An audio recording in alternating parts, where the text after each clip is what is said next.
2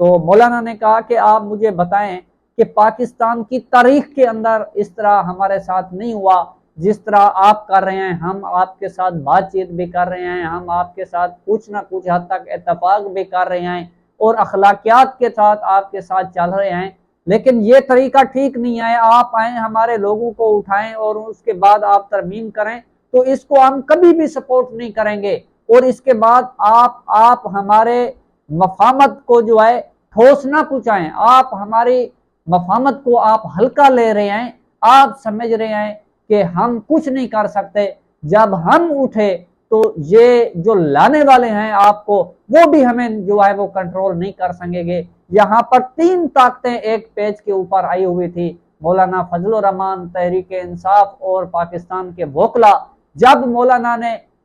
4 اکتوبر کو ڈی چوک کے اوپر تحریک انصاف کو لڑتے دیکھا، اس وقت صورتحال اس طرح کی تھی کہ یہ تو افسوس ہے کہ ان جذبات کو ٹھوس پہنچا کہ علی امین گنڈا پور جو ہے وہ میدان چھوڑ کر نکل گئے، لیکن تحریک انصاف کا جو ورکر تھا وہ ثابت قدم تھا، وہ چارج تھا اور وہ پرعزم تھا، انہوں نے قسم اٹھائی تھی کہ عمران خان صاحب ہماری ریڈ لائن ہے، اگر عمران خان کی گربان کے اندر کسی نے ہاتھ ڈالا تو وہ ہاتھ ہم کاٹ دیں گے۔ تو انہوں نے ثابت کیا، ملٹری جیلیں کاٹی اور سیول کورٹ سیول جیلوں کے اندر چلے گئے اور 1.5 سال اغوائیں کاٹی، لاپتہ رہے، لیکن پھر بھی ان کا حوصلہ بلند تھا۔ 8 فروری کو انہوں نے 9 مئی کو دفن کر دیا۔ یہ تمام چیزیں مولانا دیکھ چکا تھا۔ جب 4 اکتوبر کو تحریک انصاف کا ورکر ڈی چوک پہنچا تو اس وقت پولیس میدان چھوڑ کر بھاگ گئی تھی، رینجر میدان بھاگ کر چھوڑ گئی تھی، پاک فوج وہاں پر کھڑی تھی، اس پاک فوج نے کسی ورکر کی طرف بھی میلی آنکھ سے نہیں دیکھا، انہوں نے کہا کہ یہ ہمارے لوگ ہیں۔ تو وہ ثابت ہو گیا تھا کہ اب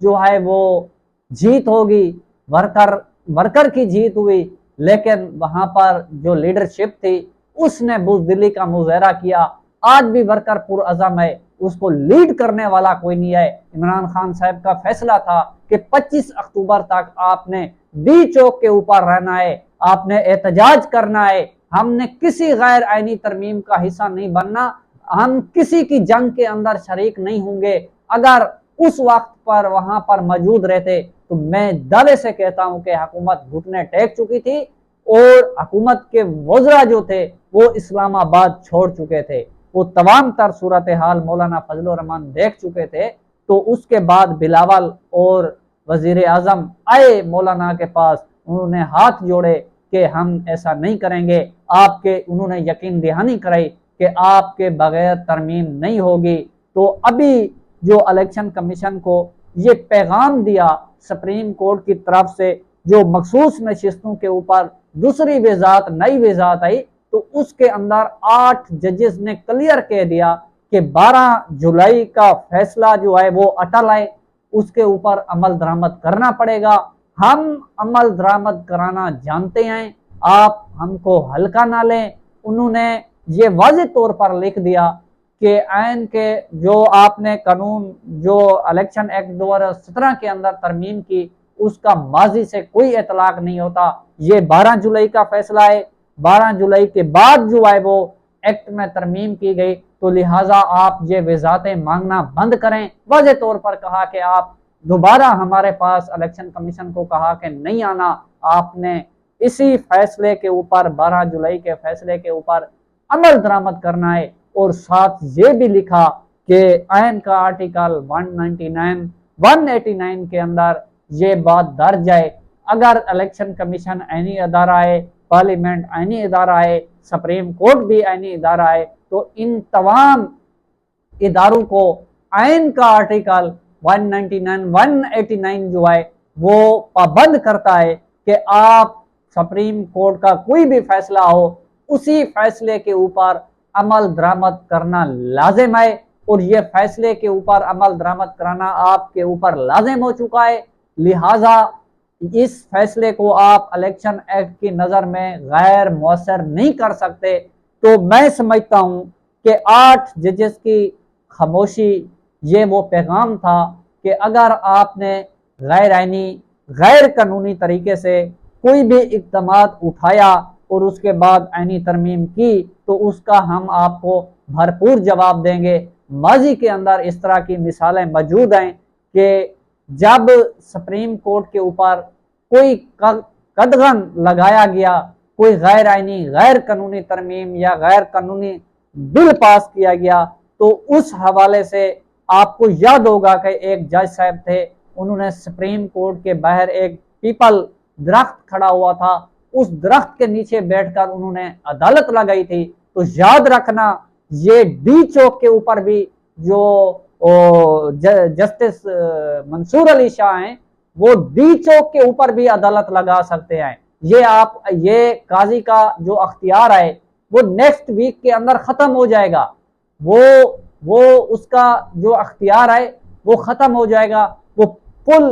کورٹ جو اجلاس بلائیں گے اس کی صدارت جو ہے وہ جسٹس منصور علی شاہ کریں گے، اور یہ ثابت ہو گیا کہ 8 ججز جسٹس منصور علی شاہ کے ساتھ کھڑے ہوئے ہیں اور ہر قیمت پر وہ جانے کو تیار ہیں۔ میرے خیال میں آئینی ترمیم کو بہت بڑا جھٹکا جو ہے اسی فیصلے سے لگا ہے۔ تو مجھے یاد ہے کہ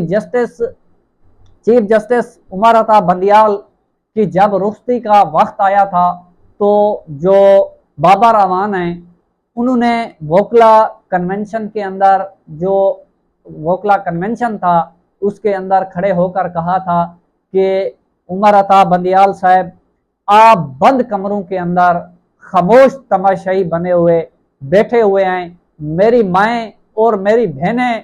جیلیں کاٹ رہی ہیں، لیکن آپ انسانی بنیادی حقوق کے تحفظ آپ نے فراہم نہیں کیا،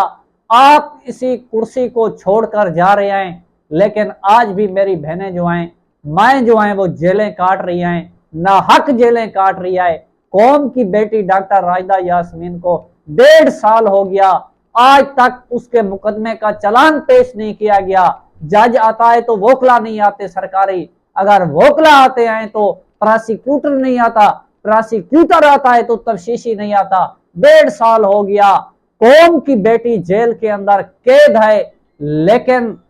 خدا گواہ ہے کہ جو لاہور ہائی کورٹ کی چیف جسٹس ہے وہ خواتین ہے، اس سے پہلے لاہور ہائی کورٹ کے چیف جسٹس امیر بھٹی صاحب تھے، اور اسلام آباد ہائی کورٹ کے چیف جسٹس بے حس لوگ ہیں، انہوں نے نہیں دیکھا کہ انسانی حقوق کی خلاف ورزی ہو رہی ہے۔ پورا 1 سال سپریم کورٹ کے چیف جسٹس قاضی فائز عیسی نے اس حکمران اتحاد کو 2/3 اکثریت دلانے کے لیے رات دن جو ہے وہ محنت کی۔ اس نے یہ نہیں دیکھا کہ ملک کے اندر قوم کی بیٹیوں کا ریپ ہو رہا ہے، ملک کے اندر قوم کی بیٹیوں کی چادریں اتاری جا رہی ہیں، وہ خاموش تماشائی بنا بیٹھا ہے۔ لیکن آج افسوس اس کے 6 دن رہ گئے، اس نے کوئی از خود نوٹس نہیں لیا۔ قوم کی بیٹی آج بھی جیل کے اندر ہے، اور اس کے ساتھ